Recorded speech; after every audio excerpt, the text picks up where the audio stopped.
देख लो आगे। विद्युत क्षेत्र की तीव्रता आपको किस में निकालनी है? अक्षीय स्थिति में। एक होता है अक्षीय स्थिति, एक होता है निरक्षीय स्थिति। अक्षीय को एक और इंग्लिश में कहते हैं axial point, eight axial point, या अक्षीय स्थिति पर भी कह सकते हो। तो अक्षीय स्थिति को आंसू क्या बोलते हैं? एक्सियल, एक्सियल, और पोजीशन भी बोल सकते हो स्थिति को, या पॉइंट भी कह सकते हो। एक्सियल पॉइंट ही लिख देते हैं, कोई नहीं, या पोजीशन लिखो, स्थिति के लिए पोजीशन वर्ड ज़्यादा सही है। शॉर्टकट में ऐसे लिख देता हूँ, पोज लिख लेना पूरा, एक्सियल पोजीशन। ठीक है, ये मोस्ट इंपॉर्टेंट लिख दिया।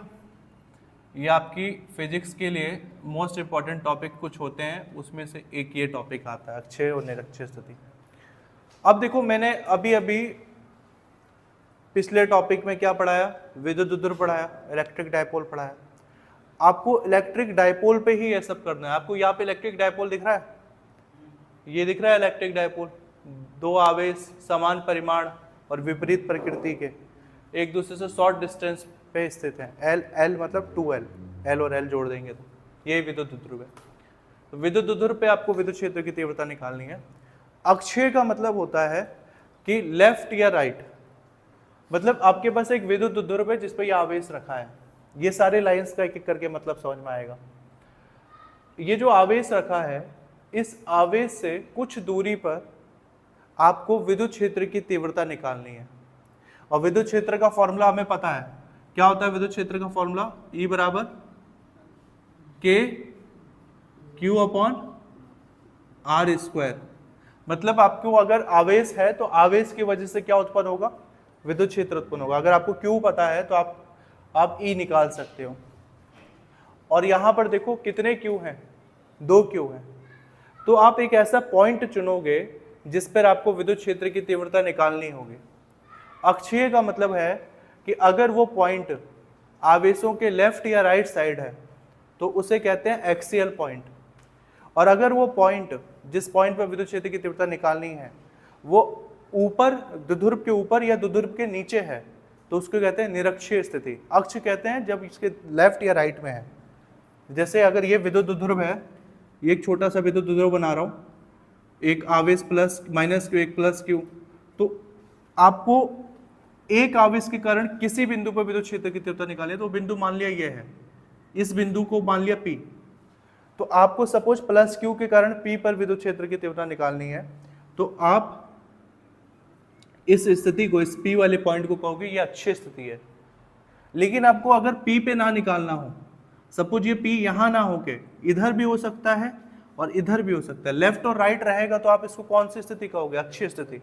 लेकिन यही पोजीशन अगर लेफ्ट राइट ना रह के ऊपर आ गया कि आपको इस विद्युत द्विध्रुव के कारण इस पॉइंट पर ऊपर आपको विद्युत क्षेत्र की तीव्रता निकालनी है, तब ये निरक्षीय स्थिति कहलाएगा। या फिर नीचे भी अगर निकालने के लिए पूछे तब ये निरक्षीय स्थिति कहलाएगा।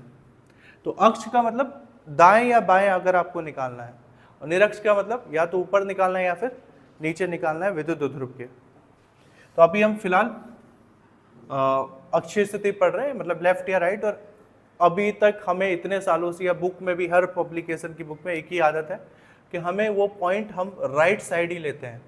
आदत पड़ गई है बस, आप लेफ्ट भी ले सकते हो, बट राइट की आदत पड़ी हुई तो हम राइट ही लेते हैं। तो है क्या सिस्टम कि विद्युत द्विध्रुव है और इस विद्युत द्विध्रुव का एक सेंटर है। पता है द्विध्रुव के बीच की दूरी 2L होती है, तो इसी 2L वाली दूरी को हमने दो हिस्सों में तोड़ दिया, L और N। उसका एक सेंटर है O, और इस सेंटर से सपोज दैट कुछ दूरी पर, वो दूरी मान लेते हैं क्या है? R। सेंटर से सपोज दैट R दूरी पर एक बिंदु P है, और इसी बिंदु पर आपको क्या निकालना है? विद्युत क्षेत्र की तीव्रता निकालनी है। ठीक है, तो इसको मैं डॉटेड लाइन से शो कर देता हूं। तो आप क्या करोगे? पहले मतलब दोनों आवेश के कारण निकालोगे, पहले प्लस क्यू के कारण निकाल लो, फिर माइनस क्यू के कारण, या उसका उल्टा भी कर सकते हो। पहले माइनस क्यू के कारण P पर विद्युत क्षेत्र की तीव्रता निकालो, फिर प्लस क्यू के कारण P पर विद्युत क्षेत्र की तीव्रता निकालो, और निकाल कर दोनों को क्या कर दो? जोड़ दो। जोड़ोगे तो आपको कुल विद्युत क्षेत्र की तीव्रता निकल आएगी। तो आपको वही टोटल इलेक्ट्रिक फील्ड चाहिए दोनों आवेशों के कारण बिंदु P पर। ओके, यही हमारा टास्क है। अब ये दो लाइन का क्या मतलब है उस समय के साथ समझ में आएगा। पहले ये बताओ, अक्षीय स्थिति का मतलब समझ गए? विद्युत ध्रुव की या तो लेफ्ट या राइट में अगर आप किसी पोजीशन पे विद्युत क्षेत्र की क्या निकाल रहे हो, तीव्रता निकाल रहे हो, इसे अक्षीय स्थिति कहते हैं। ऊपर या नीचे करेंगे तो निरक्षीय। और निकालना क्या है, विद्युत क्षेत्र की तीव्रता निकालनी है। किस फॉर्मूले की हेल्प से निकालना है? इस फॉर्मूले की हेल्प से निकालना है। और क्योंकि हमारे पास द्विध्रुव में दो आवेश हैं, तो आप पहले एक से एक आवेश के कारण विद्युत क्षेत्र की तीव्रता निकालोगे P पर, फिर दूसरे आवेश के कारण विद्युत क्षेत्र की तीव्रता निकालोगे P पर, और फिर दोनों को क्या करेंगे, E1 आ जाएगा, E2 आ जाएगा, मतलब विद्युत क्षेत्र को E से दिखाते हैं, तो पहले आवेश के कारण E1, दूसरे के कारण E2, और जब टोटल करना होगा तो टोटल जोड़ दोगे, जो आंसर होगा कटने पिटने के बाद वो आपका फाइनल विद्युत क्षेत्र की तीव्रता होगी दोनों आवेशों के कारण बिंदु P पर। ये हमारा टास्क है, ये हमें करना है। ठीक है, अब थोड़ा अंदर आते हैं कैलकुलेशन में। जो समझाना था समझा दिया। अब देखो, अच्छा इसमें भी एक एक चीज समझो इस फॉर्मूले में। E का मतलब क्या है? इलेक्ट्रिक फील्ड, विद्युत क्षेत्र की तीव्रता। K तो कांस्टेंट है। Q का मतलब क्या है? आवेश। हमारे पास ये आवेश प्लस Q माइनस Q हो सकता है। R का मतलब क्या होता है? R का मतलब दूरी है। ठीक है, नॉर्मली R का मतलब होता है दूरी। यहाँ पे हमारी R का दूरी का वैल्यू चेंज होगा समय के साथ।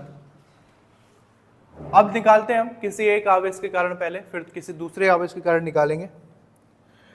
तो आप निकाल सकते हो सबसे पहले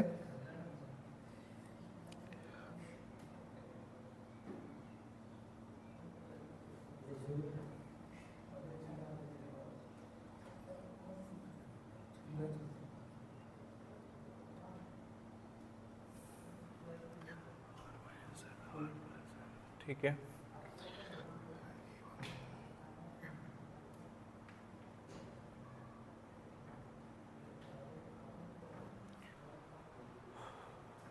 ठीक है। देखो पहले इसके कारण निकालते हैं, प्लस Q के कारण, फिर माइनस Q के कारण निकाल लेते हैं। उल्टा भी कर सकते हो, जैसे मर्जी वैसे करो। तो पहले ही निकाल लेते हैं प्लस Q के कारण। किस बिंदु पर निकालना है? P बिंदु पर निकालना है। देखो प्लस Q के कारण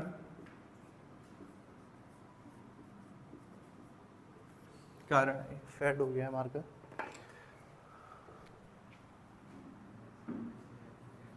बिंदु P पर क्या निकालना है? वैद्युत क्षेत्र। प्लस Q की क्या है? बिंदु P पर वैद्युत क्षेत्र की तीव्रता। या इतना जगह नहीं है, छोड़ो। विद्युत क्षेत्र, तो विद्युत क्षेत्र को किस चीज से दिखाते हैं? E से दिखाते हैं, क्योंकि यहाँ पे दो विद्युत क्षेत्र आने वाला है, इसलिए एक को E1 से एक को E2 से दिखाएंगे। तो इसको E1 से दिखा देते हैं। सपोज अगर E1 है तो अगला ऑब्वियस ही बात E2 होगा। E1 बराबर किसके कारण? इस प्लस Q के कारण इस बिंदु P पर निकाल रहा हूँ विद्युत क्षेत्र। E का फॉर्मूला क्या होता है? K/Q/R²। K तो सब में कांस्टेंट होता है, हर जगह कांस्टेंट होगा पूरी 12th की फिजिक्स में। तो K की तो वैल्यू चेंज ही नहीं होगी, जैसा है वैसे ही लिख लेंगे K। Q का मतलब होता है, अब क्या है फॉर्मूले में Q, तो यहाँ पे Q की जगह क्या लिख देंगे? Q। याद ध्यान देना, यहाँ पे माइनस Q की जगह माइनस वाला चिन्ह नहीं लिखेंगे, और प्लस Q की जगह हम बस परिमाण को अभी टारगेट कर रहे हैं, हम चिन्ह पे नहीं जा रहे हैं। ठीक है, तो आवेश कितना है? परिमाण तो दोनों को क्या है? सेम ही है, Q है दोनों में। तो आवेश की जगह क्या आ जाएगा? Q। तो फॉर्मूला क्या था? E की जगह E1 रख दिया, K कांस्टेंट है, आवेश तो Q ही है, इसमें भी आवेश Q है। R मतलब होता है दूरी। अब ये दूरी वाला चीज बस समझना है, इस पूरे डेरिवेशन में ना सिर्फ ये दूरी वाला समझना है, जो थोड़ा बहुत दिमाग लगता है। उसके बाद सिंपल सा कक्षा 8वीं 9वीं लेवल का मैथमेटिक्स का कैलकुलेशन है। 8वीं 9वीं पास हो तुम सब लोग तो कर ही लोगे इसको आसानी से। तो इसमें R का मतलब है दूरी निकालनी है आपकी। अब देखो किसके बीच की दूरी निकालनी है, सोचो। प्लस Q के कारण बिंदु P पर निकालना है विद्युत क्षेत्र, तो दूरी किसके बीच चाहिए? Q से लेकर के किसके बीच की दूरी? P। इसके कारण इस पे निकाल रहे हैं तो हमें इतनी दूरी चाहिए। देख लो शांति से, हमें इतनी दूरी चाहिए। अब Q से लेके P के बीच की दूरी कैसे निकालोगे? थोड़ा सा दिमाग लगाओ बस। सारी दूरियां मैंने लिख दी आगे, ऊपर की दूरियां L L, ये दूरी R है, हमें सिर्फ इतनी दूरी चाहिए, ये वाली लाइन, ये वाली लाइन। शांति से बताओ कितना आएगा आंसर?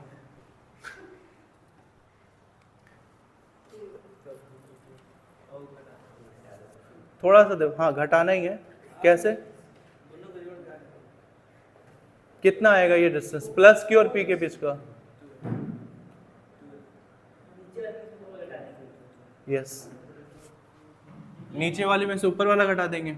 देखो अगर आप ये R वाली डिस्टेंस देख रहे हो, इस R वाले डिस्टेंस में से अगर आप ये छोटा सा डिस्टेंस हटा देते हो, ये L, ये छोटा सा डिस्टेंस कितना है? L। तो इस बड़े R के डिस्टेंस में से छोटा सा डिस्टेंस अगर हटा दो तो इसको हटाने के बाद बचेगा बाकी इतना डिस्टेंस, और हमें यही चाहिए। तो ये कब मिला? जब R में से हमने क्या घटाया? L, ये डिस्टेंस घटाया। देखो ये R है, R में से अगर आपने ये L डिस्टेंस घटा दिया तो ये डिस्टेंस बचेगा इतना, और यही डिस्टेंस और ये डिस्टेंस दोनों सेम है। तो आपको प्लस Q और P के बीच की दूरी सिंपल सा निकल आएगी जब आप R में से क्या घटा दोगे? L वाली डिस्टेंस घटा दोगे, बड़े में से छोटा वाला घटा दोगे। सिंपल है। R बड़ा डिस्टेंस था, L छोटा था, L हटा दोगे तो जो बचा वही होगा इसके बीच की दूरी। R बड़ा है, इसमें से ये L वाला डिस्टेंस हटा दो तो देखो ऑटोमेटिक यही बच गया, और यही आपको निकालना है। तो ये कब बचा? जब आपने R में से L हटाया, तो R माइनस L, तो ये हो गया दूरी। बस दूरी वाले पे ही थोड़ा दिमाग लगाना है, बाकी सब सिंपल है। तो देखो फॉर्मूला ये था E1 बराबर K Q अपॉन दूरी का स्क्वायर। दूरी कितना है हमारे पास? कितना हो गया दूरी? R माइनस L, और दूरी का क्या है? स्क्वायर है, तो ये R माइनस L का स्क्वायर, ये हो गया E1। सेम काम आपको अब इसके लिए करना है, माइनस Q के कारण P पर, ठीक है। तो सेम चीज जो आपने यहां लिखा है वही चीज आपको माइनस Q के लिए लिखना है। तो क्या लिखोगे? ठीक है, इसको ब्लू पेन से लिख लेते हैं हाईलाइट करने के लिए। इसको भी लिखना था वैसे ब्लू से ही, ठीक है। क्या हो जाएगा? माइनस Q के कारण, बोलो, बिंदु P पर क्या निकालना है? वैद्युत क्षेत्र।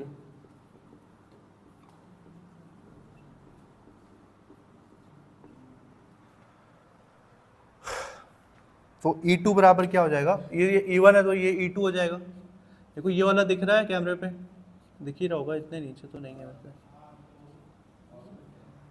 बहुत है ना, ठीक है। अब देखो फॉर्मूला है हमारे पास ये है, K तो कांस्टेंट है सब में, K तो एज इट इज उतरेगा जैसा था वैसे ही, उसमें तो दिमाग ही नहीं लगाना है।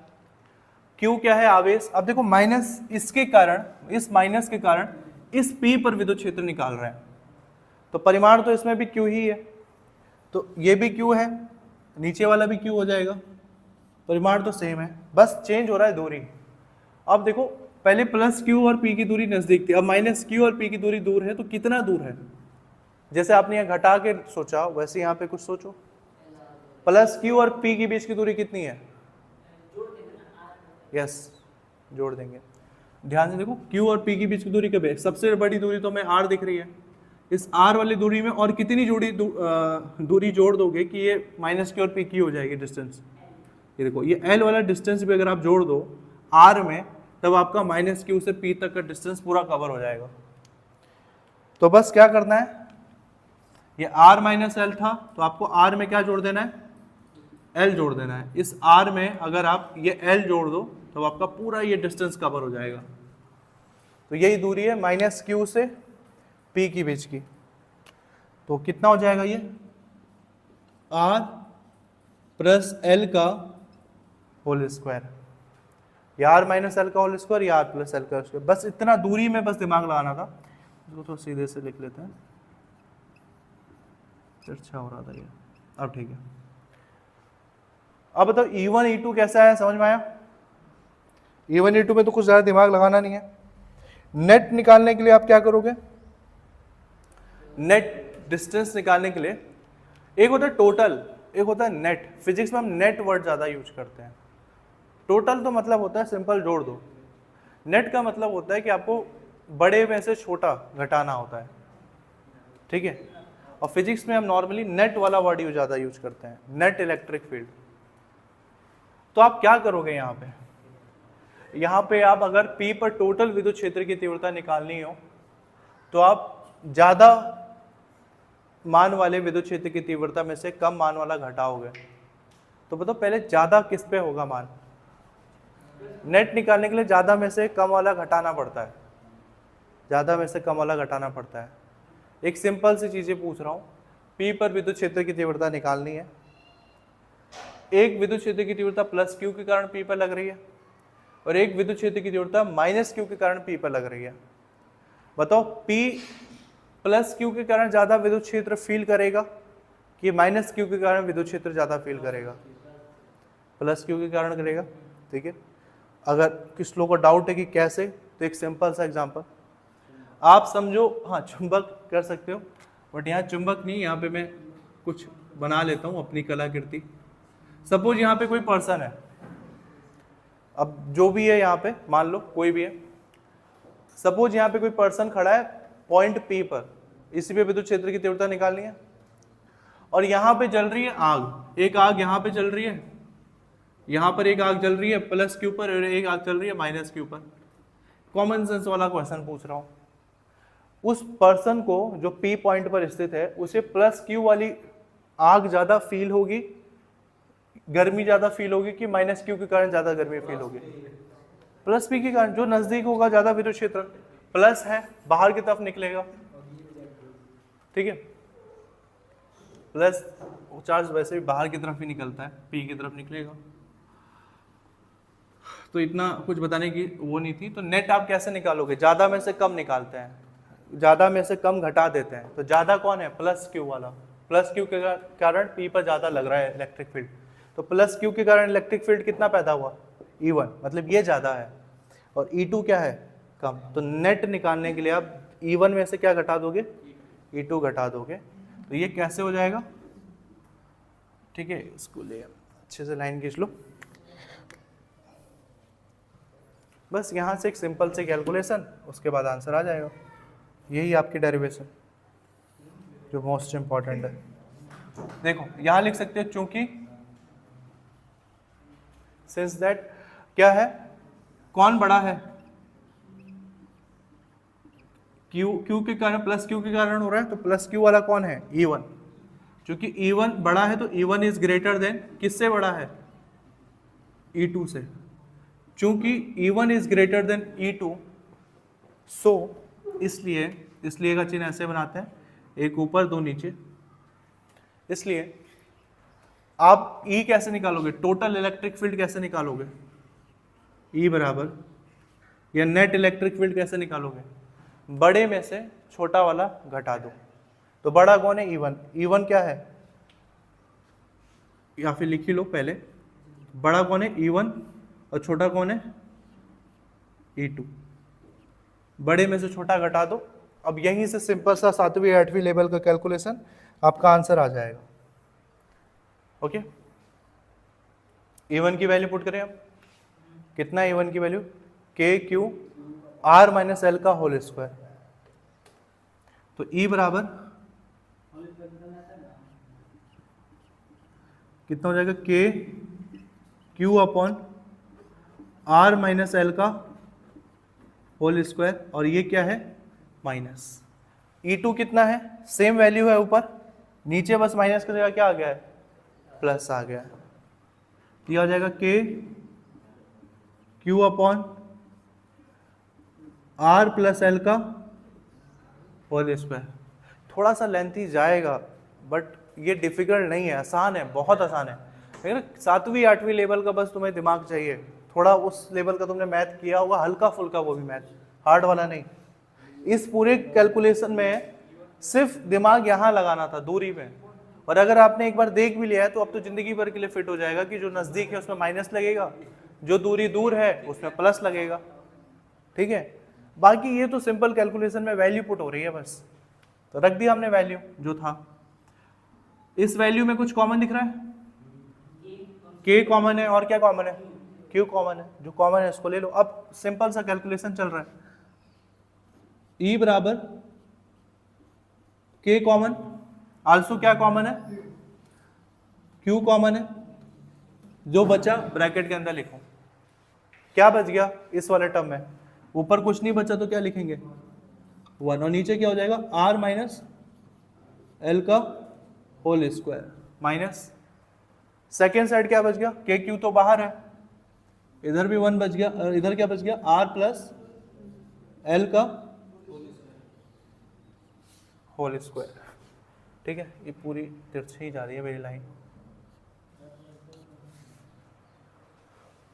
इस टाइप की कैलकुलेशन किए हैं बचपन में, ये जैसे 1 अपॉन a माइनस बी का होल स्क्वायर और ये a प्लस बी का होल स्क्वायर। क्या करते हैं ऐसे कैलकुलेशन, सबसे पहले हर बराबर करते हैं, ठीक है, एलसीएम करते हैं पहले, भूल गए, बताऊं करते थे हम ये सब। 1 अपॉन ए माइनस 1 अपॉन बी कैसे सॉल्व करोगे, सबसे पहले ए बी का क्या करोगे एलसीएम, ए बी करोगे, फिर क्रॉस मल्टीप्लाई करोगे, जैसे हिंदी में शायद वज्र गुणा नहीं, आप पता है हिंदी में कैंची गुणा क्या कहते हैं, आप क्या करोगे ए बी, फिर ए के ऊपर किसका गुणा करोगे बी का इधर और ए का इधर, तो बी आएगा यहाँ पर, ए आएगा यहाँ पे, और बीच में चिन्ह कौन सा है माइनस का। बस यही काम तो यहाँ पे भी करना है, इसलिए कह रहा हूँ 7वीं 8वीं लेवल की मैथ है ये। जगह है नीचे एक लाइन लिखने के लिए, ठीक है। देखो ई बराबर कितना हो जाएगा, के क्यू हो गया। देखो आगे दोनों का क्या काम है, एलसीएम लोगे, एलसीएम का मतलब सिंपल सा गुणा कर दो दोनों का आपस में, आर माइनस एल का whole square, R plus L का होल स्क्वायर, तो क्या हो जाएगा, दोनों का गुणा करो, आर माइनस एल का whole square, R plus L का होल स्क्वायर, ये हो गया। अब गुणा करने के बाद मैंने क्या कहा, क्रॉस मल्टीप्लाई होता है, आर प्लस एल इधर आता है और आर माइनस एल उधर जाता है, तो आर प्लस एल इधर आ गया, इधर आ गया, आर माइनस एल उधर चला जाएगा, बीच में चिन्ह कौन सा है माइनस का चिन्ह है, सिंपल। अब बताओ आपने बचपन में कभी बीजगणित में सर्व समीका पढ़ी थी, a प्लस बी का होल स्क्वायर, उस लेवल की मैथमेटिक्स सॉल्व कर रहे हो आप 12th में आगे, तो ये तो आसान चीज है, एकदम आसान, बस लेंथी है तो थोड़ा आपका दिमाग भटकता है बहुत आसानी से, या फिर थोड़ी बोरिंग लगता है, बट है बहुत सिंपल चीज ये लग रहा है आर प्लस एल का होल स्क्वायर ए प्लस बी के होल स्क्वायर की तरह, ये ए माइनस बी के होल स्क्वायर की तरह लग रहा है आर माइनस एल का होल स्क्वायर, ठीक है। तो ये सब चीजें तो हमने की हुई है बचपन में, बस वही कैलकुलेशन करना है, जो कटना है कटेगा, आंसर आ जाएगा उसके बाद। करो, करते हैं आगे, चलो इसको आगे बढ़ाते हैं, यहाँ तो जगह है, हम थोड़ा और ऊपर से भी कर सकते हैं।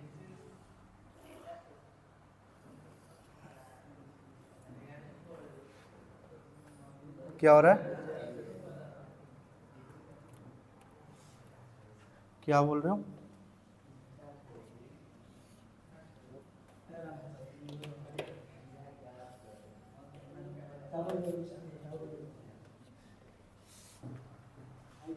देखो अब आगे देखो, E बराबर, ये तो आ ही रहा होगा, E बराबर के क्यू, ये है, नीचे वाली वैल्यू तो एज इट इज रहेगी फिलहाल के लिए, उसको ऐसे छोड़ दो, उसको बाद में कैलकुलेट करेंगे। नीचे क्या है, आर माइनस एल का होल स्क्वायर और आर प्लस एल का होल स्क्वायर, ऊपर वाली वैल्यू पे ध्यान दो थोड़ी, ये a प्लस बी का होल स्क्वायर के रूप में है, आर प्लस एल का होल स्क्वायर, ए की जगह आर और बी की जगह एल, तो a प्लस बी का होल स्क्वायर कितना होता है? a square plus B square plus 2ab। तो कितना r का स्क्वायर प्लस b क्या है? l का स्क्वायर प्लस 2ab, a की जगह r और b की जगह l। तो कितना हो जाएगा? a का स्क्वायर मतलब r का स्क्वायर प्लस b का स्क्वायर मतलब l का स्क्वायर प्लस 2ab। तो कितना हो जाएगा? 2rl। Is it clear? Clear है इतना? बीच में माइनस का चिन्ह, माइनस को अभी फिलहाल के लिए इग्नोर करो, क्योंकि आपको पता है जब ये माइनस अंदर गुणा होगा तो प्लस को माइनस, माइनस को प्लस। फिलहाल के लिए माइनस ऐसे छोड़ दो, अभी इस पे फोकस करो। a माइनस बी का होल स्क्वायर क्या होता है? a square plus B square, बस प्लस की जगह क्या आ जाएगा? Minus, minus 2rl। यस, तो ये हो जाएगा a स्क्वायर मतलब r square plus B square और प्लस की जगह माइनस 2rl। ये हो गया? हाँ, अब ये चीज बीच में मैंने माइनस लगाया हुआ था। माइनस का जब अंदर गुणा होगा तो पूरा चिन्ह चेंज हो जाता है। तो कैसे चिन्ह चेंज हो जाता है? जैसे कि यहां पर माइनस था, ठीक है, यहां पे माइनस था। अगर चलो कोई बात नहीं, मैं इसको अलग अलग ब्रैकेट में कर देता हूं ताकि कंफ्यूजन ना रहे, और सब समझ गए हो तो घर पे एक ही बार में कर सकते हो, ठीक है। इसको अलग अलग ब्रैकेट में ही कर देता हूं मैं, इसको अलग ब्रैकेट में, ठीक है, और ये वाला अलग ब्रैकेट में। माइनस का चिन्ह थोड़ा जगह नहीं है तो उसको हाईलाइट करके लिखता हूँ, ये बीच में लगा है माइनस का चिन्ह। अगर मैं ब्रैकेट तोड़ूंगा तो क्या होगा? देखो, E बराबर KQ, ठीक है। अब इतने बड़े ब्रैकेट को हटा ही दो। नीचे क्या है? R माइनस एल का whole square, R plus L का होल स्क्वायर। ऊपर देखो, ब्रैकेट हटा दो, अब R स्क्वायर, बड़ा ये वाला रखो बस square bracket, L square plus 2RL। हो गया? माइनस के चिन्ह के अंदर गुणा हुआ, माइनस के चिन्ह के अंदर गुणा हुआ तो ये कितना हो गया? प्लस R स्क्वायर, ये माइनस R स्क्वायर हो गया, प्लस L स्क्वायर क्या हो गया? माइनस L स्क्वायर, और माइनस 2 का क्या हुआ? Plus 2RL। हो गया? अब ध्यान से उस वैल्यू को देखो, उस ब्रैकेट के अंदर, स्क्वायर ब्रैकेट में कुछ कटेगा? प्लस और माइनस वाले दिख रहे हैं कुछ? क्या क्या कट रहा है? R स्क्वायर प्लस माइनस है, कटा, plus L square minus L square, ये कट गया। 2RL प्लस में है और प्लस 2RL दोनों जुड़ जाएंगे आपस में। तो देखो ध्यान से, प्लस R स्क्वायर, ये R स्क्वायर और L स्क्वायर कट रहा है, तो E बराबर KQ। R स्क्वायर से R स्क्वायर गया, L स्क्वायर से L स्क्वायर गया, बचा क्या? 2RL 2RL। तो 2 और 2 कितना होता है? 4RL, 4RL। और नीचे कितना बच गया? R माइनस एल का whole square, R plus L का होल स्क्वायर। देखो मैं यहाँ पे जानबूझकर 4RL को एक अलग तरीके से लिख रहा हूँ। 4 को मैं 2 गुणा 2 लिख सकता हूँ, ठीक है, या फिर अगले स्टेप में लिख लूंगा, ठीक है, अगले स्टेप में लिख लूंगा। यहाँ पे ना एक कॉन्सेप्ट अब आएगा, एक कॉन्सेप्ट लगाना है यहाँ पे, कॉन्सेप्ट या बोल लो कॉमन सेंस। R और L, यहाँ पे दो चीजें हैं। R का मतलब क्या है? सेंटर से लेकर के उस बिंदु P के बीच की दूरी R है, मतलब बड़ी दूरी है R। जबकि L क्या है?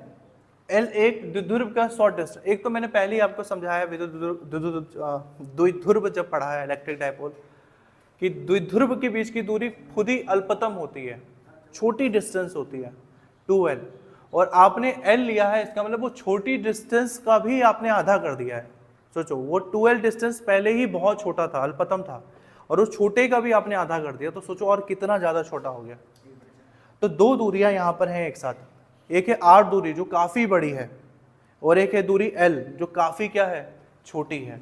यहाँ पर तो दिखने में नहीं लग रहा है ज़्यादा डिस्टेंस, ज़्यादा कोई अंतर आर और एल में, लेकिन एक्चुअल लाइफ में आर और एल में बहुत ज़्यादा डिफरेंस होता है। ये कुछ वैसा ही है जैसे ये मार्कर, ये समझ लो एल है, विद्युत द्विध्रुव है, विद्युत द्विध्रुव का डिस्टेंस कितना होता है 2L, और इस मार्कर को मैंने 1 किलोमीटर बड़े सड़क के ऊपर ऐसे रख दिया है। अब दिमाग में इमेजिनेशन करो, 1 किलोमीटर एक लंबा हाईवे जा रहा है और उस हाईवे पे मैंने एक मार्कर को रख दिया है। अब बताओ 1 किलोमीटर लंबे हाईवे की तुलना में ये मार्कर की जो डिस्टेंस है ये कोई मायने रखती है? कोई मायने नहीं रखती है। ये बहुत, अगर ये मार्कर को अगर हम ऊपर से देखें तो कहीं हो सकता है ये दिखे भी ना, थोड़ी दूर से देखे अगर, ठीक है, 1 किलोमीटर की सड़क जिस दूरी से पूरा कवर हो जाए उसमें हो सकता है ये एकदम कीड़े बराबर लगे, नेग्लिजिबल है ये, ऐसा नहीं है कि ये डिस्टेंस नहीं है ये भी, लेकिन ये डिस्टेंस बहुत उस 1 किलोमीटर की तुलना में क्या हो जाएगा, नगण्य हो जाएगा, नेग्लिजिबल हो जाएगा। तो कई बार फिजिक्स में हम ऐसी कैलकुलेशन करते हैं जहाँ पे बड़ी डिस्टेंस के सामने छोटी डिस्टेंस को इग्नोर कर दिया जाता है, उसी को कहते हैं हम नगण्य कर देते हैं, है बट हम उसको कैलकुलेशन में नहीं लेंगे। वैसे ही यहाँ पर है, यहाँ पर क्या चीज़ है, नीचे की तरफ हम कैलकुलेशन करेंगे तो r की डिस्टेंस काफ़ी बड़ा है और l डिस्टेंस बहुत छोटा है, तो l क्योंकि बहुत छोटा है तो l की डिस्टेंस को हम क्या मान लेंगे, नगण्य। l क्या है, एक तो मैं कह रहा हूँ इसकी डिस्टेंस बहुत छोटी थी, इसका भी हमने आधा लिया है, ये तो 2L था ना, फिर भी द्विध्रुव का डिस्टेंस वो ऑलरेडी छोटा है और उस छोटे डिस्टेंस का भी हमने और छोटा हिस्सा आधा कर दिया है l। तो हम क्या करेंगे, नीचे हम लिखेंगे चूंकि L इज, ये ध्यान से देखना, L बहुत छोटा है, L is very very very very less than, ये बचपन में पढ़ा है ना, जहां पे ये मुंह खुलता है वो बड़ा होता है और जहां मुंह बंद रहता है वो छोटा, तो L बहुत छोटा है इसलिए L का मुंह बंद है, तो L is very very very very less than, अब जितना मर्जी लगा सकते हो आगे, आपकी मर्जी है, किसकी तुलना में, R, चूंकि L R की तुलना में बहुत ज़्यादा छोटा है और R बहुत ज़्यादा बड़ा है, अतः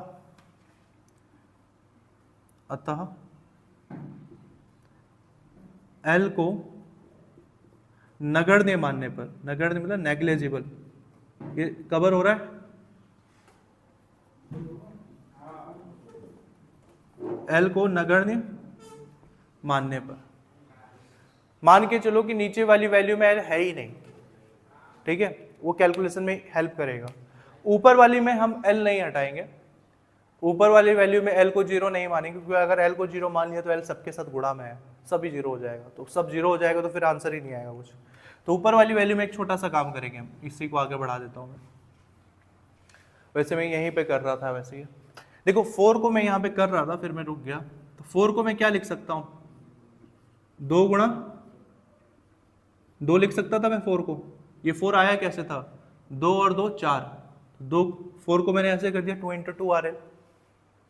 अब ध्यान से देखो, हमने पिछले लेक्चर में या पिछले टॉपिक में हमने विद्युत द्विध्रुव पढ़ा है, और विद्युत द्विध्रुव का फॉर्मूला यहाँ लिख देता हूँ। विद्युत द्विध्रुव का फॉर्मूला हमने क्या पढ़ा है, P बराबर Q × 2L, ये पढ़ा है हमने, P बराबर Q × 2L अभी पढ़ा है हमने, जस्ट इससे पिछला टॉपिक, P बराबर Q × 2L। तो ध्यान से देखो, क्या इस फॉर्मूले में Q दिख रहा है, 2 दिख रहा है, L दिख रहा है, और सब देखो गुणे में है आपस में। तो आप एक काम करो, Q 2L की जगह पर आप क्या रख सकते हो, शॉर्टकट में P रख दो, थोड़ा और शॉर्ट हो जाएगा वो। तो आप क्या करो, Q 2 और L की जगह पर हमने सीधा क्या रख दिया, P रख दिया, तो बचा क्या, ऊपर ध्यान से देखो, एक तो K बच गया, K तो कांस्टेंट है, K कांस्टेंट है, मैं क्या कर रहा हूँ, Q 2L, Q × 2L किसका फॉर्मूला होता है, P का, तो Q 2L की जगह P रख दिया, तो ऊपर बचा क्या 2 और साथ में क्या बच गया 2 और साथ में क्या बच गया R, तो ऐसे कर लो उसको 2R, और ये क्या था, Q × 2L की जगह P लिखा आपने, ठीक है। ये 2RL जो है इसको ऐसे कर लो, ये 2RL है, और क्योंकि ये 2RL 2 बार आया तो इसको 2 × 2RL कर दिया, और Q × 2 × L क्या होता है, P होता है, और नीचे जो था उसको एज इट इज लिख दो जैसा था। चीजें बहुत सिंपल है, बस दिक्कत ये है ना, मैं कहता हूँ ना कि मैं भी कभी स्टूडेंट रहा और कोई ऐसा टॉपर स्टूडेंट नहीं था, मैं बहुत एवरेज था, तो जिस लेवल पे तुम हो वो चीज़ मैं फील कर पाता हूँ कि तुम अभी सोच क्या रहे हो। मैं बार बार कहता हूँ जैसे सास कभी बहू थी वैसे मैं भी कभी स्टूडेंट था तुम्हारी लेवल का या तुमसे भी घटिया लेवल का था। मैं ये फील कर पा रहा हूँ कि चीज़ें ना बहुत सिंपल है, लेकिन एक ही डेरिवेशन में इतनी ज़्यादा चीज़ें घुस गई है ना, वही खिचड़ी पक जाता है दिमाग में कि अभी ये कॉन्सेप्ट लगा फिर वो लगा। चीज़ें एकदम सिंपल है, लेकिन देखो ये समझ में आया ये मैंने क्या किया, Q2L के जगह मैंने P कर दिया, बच गया 2 और R साथ में लिख दिया। नीचे क्या कर रहे थे हम, नीचे हमने कहा कि L काफ़ी छोटा है और R क्या है L की तुलना में बहुत बड़ा है, तो L को क्या करोगे, नगण्य मानोगे, 0 मान लोगे। अब देखो अब हमारा जो वैल्यू आया है इधर, क्या ऊपर L है, नहीं है, L बस नीचे है, और L जहाँ जहाँ है उसको क्या मान लो, 0 मान लो। बस यहाँ से आपका आंसर के बहुत करीब पहुँच गए। E बराबर ऊपर क्या बच गया, K 2R और क्या है P, नीचे क्या बच गया, अगर L को 0 मान लिया गया है तो, सॉरी मैंने R माइनस L का होल स्क्वायर है ये, ध्यान से देखो, L 0 हो गया तो ये क्या बच गया, सिर्फ R में से 0 गया तो R ही बचा, और R का क्या है स्क्वायर, तो एक तो बच गया इधर R स्क्वायर, और इधर देखो L 0 कर दिया, R प्लस 0 तो R ही बचा, और R का स्क्वायर R स्क्वायर, तो R स्क्वायर। गुणा में है दोनों, गुणा में क्या होता है, घात जुड़ता है, ठीक है, ये गलती मत करना, ये आप ही नहीं कर रहे हो, बहुत लोग करते हैं हर साल। ए स्क्वायर इंटू ए स्क्वायर, अगर बेस सेम है तो घात आपस में जुड़ते हैं, तो क्या हो जाएगा A2 + 2 हो जाएगा, ठीक है। या फिर ऐसे समझ में नहीं आ रहा था, समझो A पावर m है और A पावर n है, तो जब बेस सेम है दोनों का तो घात क्या होता है m + n, घात जुड़ जाते हैं, ठीक है। ये 2R स्क्वायर, ये हर बैच में आंसर आता है पीछे से, अच्छे अच्छे लोगों का आंसर आता है, तो ये 2R स्क्वायर नहीं होगा, बेस सेम है तो घात क्या हो जाएंगे, जुड़ जाएंगे, और 2 और 2 का क्या हो जाएगा 4, तो बचा क्या। अच्छा एक और चीज, जोड़ने से पहले एक और काम करो, जोड़ने से पहले एक और काम, एक R ऊपर है और टोटल नीचे कितने आ रहे हैं 4, 2 और 2 4, तो एक में से 4 में से एक गया, कितना बचा, ये कर लो एक काम कि एक R में से अगर आप नीचे इसमें से एक R अगर हटा देते हो तो ऊपर एक R गया, नीचे कितने R बच गए, ठीक है। तो E बराबर K 2P अपॉन,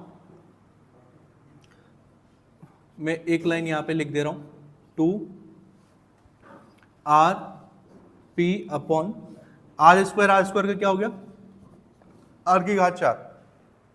मैं एक एक लाइन कर करके लिख रहा हूँ, आप लाइन जब प्रैक्टिस हो तो स्किप भी कर सकते हो बाद में। 4R में से एक R गया तो नीचे कितने R बच गया, 3, तो कितना हो जाएगा 2P, R तो गया और 4R की जगह 3R, तो E बराबर K 2P अपॉन R3, ये आपका फाइनल आंसर है।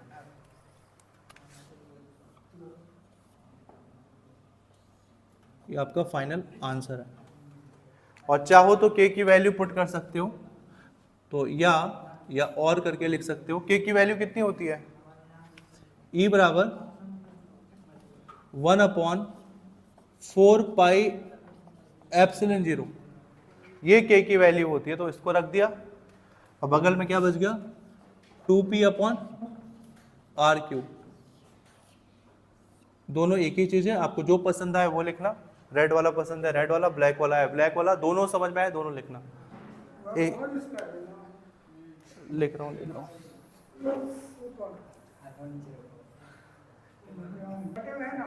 हाँ यहाँ पे। अब देखो जरा, ये कंप्लीट हो गया आपके पास, ये चीजें में ना दिखने में लग रहा है ये काफी बड़ा डेरिवेशन और है भी एक्चुअल में बड़ा, ठीक है, लेकिन इसकी कैलकुलेशन देखोगे तो ये कैलकुलेशन में ना एक सिर्फ लाइन है जहां पे थोड़ा सा दिमाग लगाना है, पूरी कैलकुलेशन सिंपल है। दिमाग का लगाना है ये डिस्टेंस पे, बस यहीं पे थोड़ा दिमाग है। ये डिस्टेंस क्या है, सिंपल फॉर्मूले पे, E बराबर के क्यू अपॉन आर स्क्वायर। तो आपको ये मानना है कि Q अगर नजदीक है, प्लस Q नजदीक है, तो आप घटा दोगे डिस्टेंस, छोटी डिस्टेंस बड़ी में से छोटा घटा दोगे, और माइनस Q का कारण P पर निकाल रहे हो तो ये डिस्टेंस बड़ा है, तो क्योंकि बड़ा डिस्टेंस है इसलिए जोड़ दोगे आपस में, तो R प्लस L, बस इतना दिमाग रखना है। बस इसके बाद क्या किया, बड़े में से छोटा घटा दिया, E1 में से E2 घटा दिया, और इसके बाद की जो कैलकुलेशन है ये कक्षा 8वीं लेवल, 7वीं 8वीं लेवल की है। इसके बाद कुछ भी फिजिक्स नहीं लगाया हमने, यहाँ तक कोई फिजिक्स नहीं है, जो है कैलकुलेशन है, मैथमेटिक्स है बस यहाँ तक। यहाँ आके थोड़ा फिजिक्स का कॉन्सेप्ट लगाया, ये फिजिक्स का कॉन्सेप्ट भी हमने मैथ को ईजी बनाने के लिए लगाया, और ये काम करते ही फिर यहाँ पे भी सिंपल सा 7वीं 8वीं लेवल की फिजिक्स है। अगर हाँ, अगर ये नहीं होता ना, अगर आप L नहीं हटा पाते तो आपका ये फाइनल आंसर होता, फिर आपको ये फाइनल आंसर रखना पड़ता, क्योंकि फिजिक्स में हम बहुत सी वैल्यू को नेग्लिजिबल मान के हटा देते हैं एक छोटा आंसर लाने के लिए, इसलिए हमने ये काम किया है। नहीं होता तो ये हमारा फाइनल आंसर होता, बट क्योंकि है तो हमारा फाइनल आंसर ये है। अगला जो निरक्षीय स्थिति है ना, उसका और इसके आंसर में सिर्फ एक डिफरेंस है। इतना लंबा कैलकुलेशन उसमें भी करेंगे, उसमें डायग्राम में ही आधा घंटा लगेगा समझाने में, है वो भी आसान वैसे, बस आंसर में डिफरेंस ये कि उसमें इसमें 2 आ रहा है, इसमें 2 नहीं आएगा निरक्षीय स्थिति में। उसका आंसर आएगा E बराबर के P अपॉन आर क्यूब, इसमें 2P है, उसमें सिर्फ P रहेगा, सिर्फ इतना आंसर अंतर है। 50% चांसेस रहते हैं या तो ये आएगा अक्षीय स्थिति या आएगा निरक्षीय स्थिति। तो अगर ये समझ गए हो तो अच्छे से देख लेना घर पे, वीडियो है, वीडियो बार बार देखते रहना, जितने बार देखोगे उतने बार रिपीट होगा, और सिर्फ देखने से नहीं, जब लगे कि आप समझ गए हो तो एक बार कॉपी पेज उठाना और खुद ट्राई करना, और आज ही निपटा लेना है इसको, कल का काम मत छोड़ना। और पहले कह दिया बहुत इंपॉर्टेंट टॉपिक है ये, कुछ दिनों में बोर्ड का पेपर होने वाला है, खुद देखना, कुछ ना कुछ तो आ ही जाएगा इससे रिलेटेड। कुछ पूछना है इसमें?